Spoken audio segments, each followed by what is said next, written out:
Time now for an in-depth look at the market news this afternoon, and for that I'm joined on the line by Dr. Soo-young, Professor of Business at Chung-Ang University. Professor Song, good afternoon. Thanks so much for coming on today. Yeah, thank you, and good afternoon to you. It's raining outside. It is indeed. Well, Professor, stocks on Wall Street were a little lower again for the most part overnight. This recent rally continuing to fade. The Dow was up about 0.25%, S&P and the Nasdaq slightly down. What's the story in the global markets?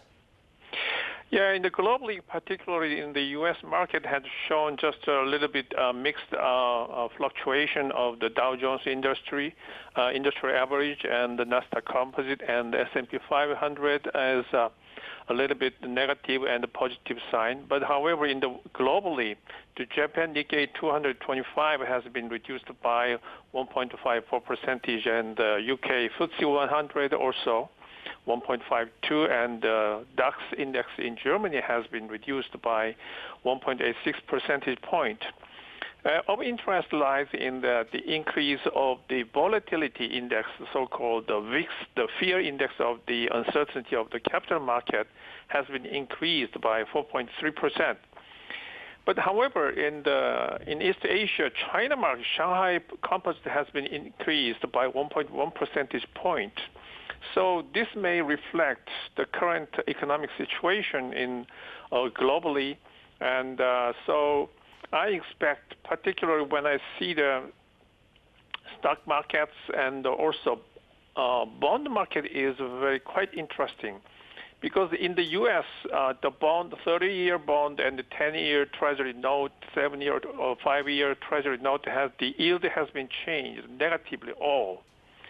And the same is true to Japan and Germany and the UK. So this reflects that the interest rate in the long run will be declined.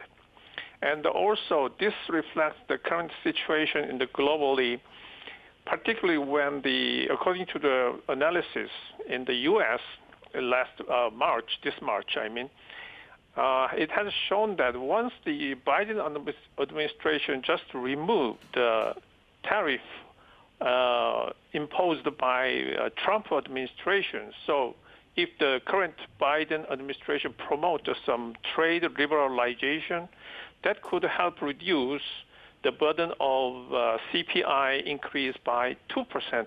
So which means last May we have seen that 8.6% CPI inflation index has been increased, but that could be reduced almost to 6.6 percentage point to the level.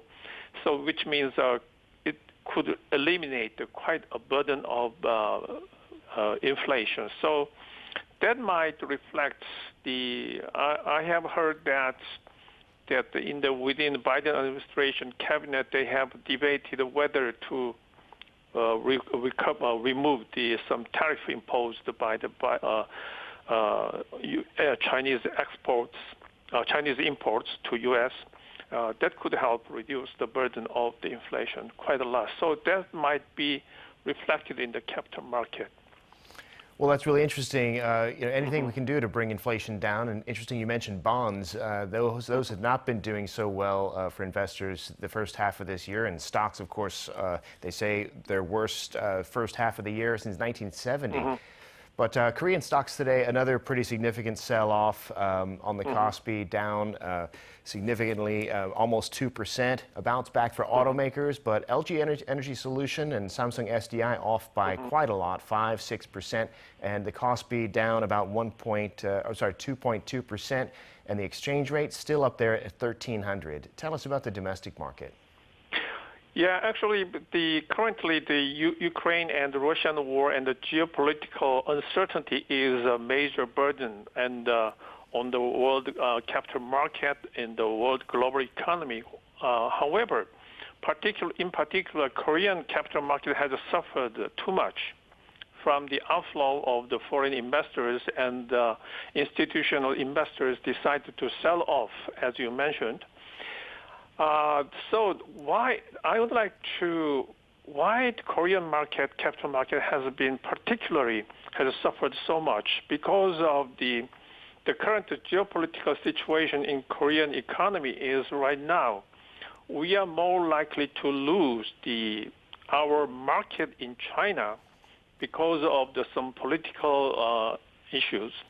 And then even though the Korean won has been depreciated, which gives us some favorable situation for the export, but in the U.S., as long as the interest rate has been increased, then the recess or the purchase of the U.S.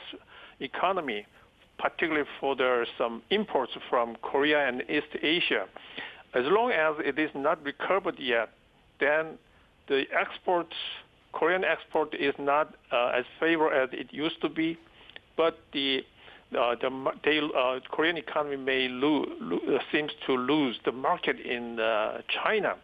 So that has coupling the current burden on the capital market. That's why we have seen the outflow of the foreign capital out from Korean market. That is my understanding and explanation. Right, and that suffering of the Korean capital markets that you mentioned, it seems that could continue going into the second half of the year. There are concerns about the issues you mentioned, also the economic slowdown, inflation remaining high, and this could hurt an economic recovery. So these securities firms are lowering their outlook for the KOSPI. Instead of 2,400 to 2,500 points, they're calling for as low as 2,200 points. What do you see in the second half of the year, Professor? Hopefully, because the Koreans currently, as I explained a little bit earlier, a moment ago, then, but we have some hopeful prospect in the other half of the year of 2022.